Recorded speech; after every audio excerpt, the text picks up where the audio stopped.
The Confessions of Arsène Lupin by Maurice Leblanc. Narrated by Spera. The Infernal Trap.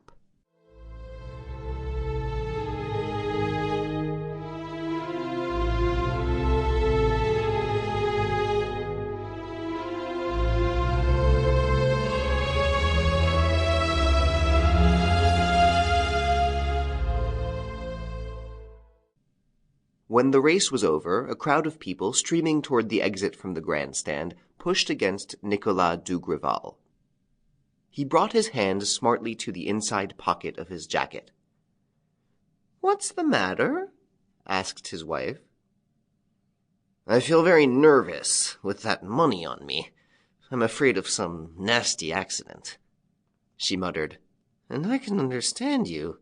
How can you think of carrying such a sum about with you, every farthing we possess? Lord knows, it cost us trouble enough to earn." "Pooh," he said.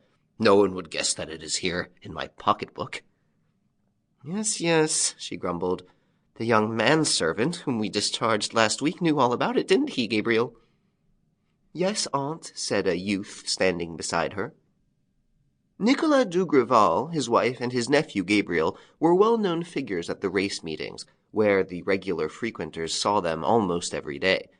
Dugrival, a big, fat, red-faced man who looked as if he knew how to enjoy life, his wife, also built on heavy lines with a coarse, vulgar face, and always dressed in a plum-colored silk much the worse for wear, the nephew quite young, slender, with pale features, dark eyes, and fair and rather curly hair. As a rule, the couple remained seated throughout the afternoon.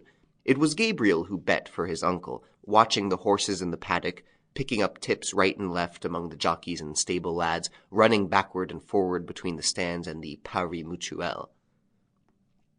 Luck had favored them that day, for 3 times Dugrival's neighbors saw the young man come back and hand him money. The 5th race was just finishing. Dugrival lit a cigar.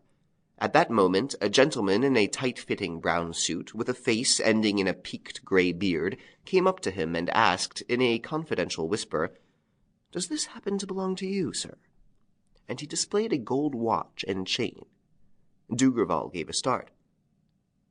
"Why, yes, it's mine. Look, here are my initials, N.G., Nicolas Dugrival." And he at once, with a movement of terror, clapped his hand to his jacket pocket. The note-case was still there. "Ah," he said, greatly relieved, "that's a piece of luck. But all the same, how on earth was it done? Do you know the scoundrel?" Sample complete. Ready to continue?